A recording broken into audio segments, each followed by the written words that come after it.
we're trying to find a way to limit wearable and usable technology devices that are distracting and maybe have a pretty negative effect chemically to our students' brains.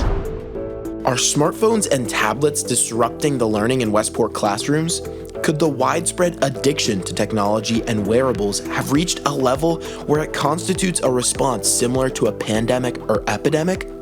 Are current and future generations' behaviors being controlled, impacting every facet of our lives?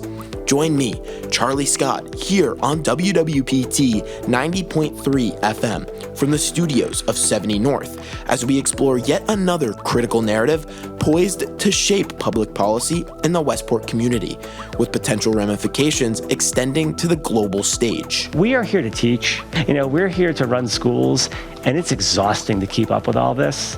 And it's bad for kids on top of it. It's not like it's something really good for kids. At last month's Board of Education meeting, Superintendent Thomas Scarice led other Westport school leaders through a discussion to introduce stricter policies to curb the rampant use of personal devices during the school day, signaling a potential shift in the district's approach to technology and education.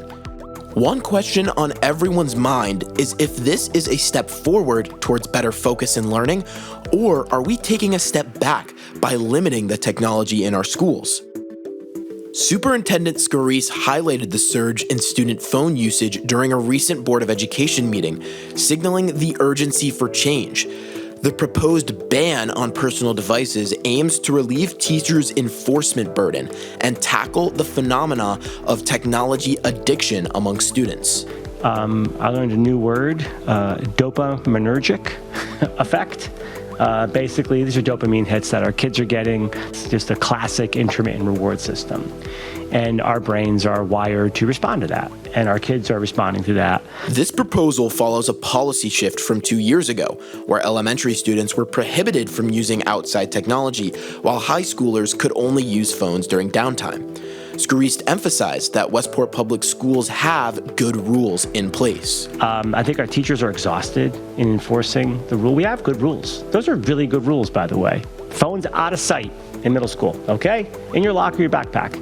Scarice continued to share that Westport is not the only school in Connecticut dealing with the problem of dopaminergic neuroscience related to device addiction, and his visit to New Canaan High School revealed broader discussions on social media use in education, sparking a nationwide dialogue on the issue. We're far from the only district talking about this right now. You probably know that. Governor Ned Lamont has echoed concerns about excessive phone use during school hours, advocating for limitations.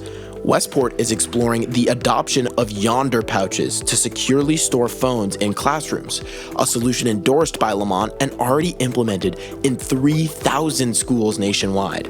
Let's look at a tool, that's one, that I've looked at, and a tool to help us with that. So put it on the student to take responsibility for it. While recognizing the needs to minimize classroom distractions, some school board members emphasize the importance of nuanced policies. While a full ban on phones may face resistance from students and parents, there's a consensus on the necessity of maintaining an optimal learning environment.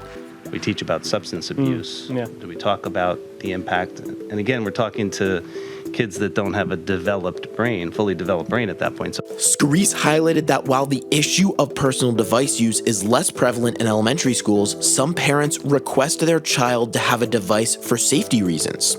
School board member Joan Dillon emphasized that students who are constantly glued to their phones are missing out on valuable learning opportunities. Research to say that every time you pick up the phone, it takes you like a certain number of minutes to get back into what you were doing. If they're picking that phone up and down, they're missing out on really valuable time to be learning. She further stated, quote, "I have yet to meet a parent who said, I wish I gave my kid a phone sooner, but I've yet to meet many who wished they had delayed it." A turning point in the meeting was when Scarice shared a critical fact. He pointed out the alarming reality of how certain engineers admit to being hired with the sole purpose of getting students chemically addicted to their phones, which gives tech companies control over the minds of our youth. And he opened up his keynote by saying to the kids, listen, here was my job description. How many ways can I uncover to make you chemically addicted to your phone. As Westport navigates these changes, will new policies that tackle smartphone and tablet distractions enhance students' learning or hinder their ability to adapt to a tech-driven world? As we consider policies to curb smartphone and tablet use in schools, we must ask, how do unregulated algorithms and big tech's initiatives to addict young, underdeveloped minds contribute to a world driven by dopaminergic negativity? And what can we do to protect our students from these influences? Charlie Scott for WWPT 90.3 FM Westport.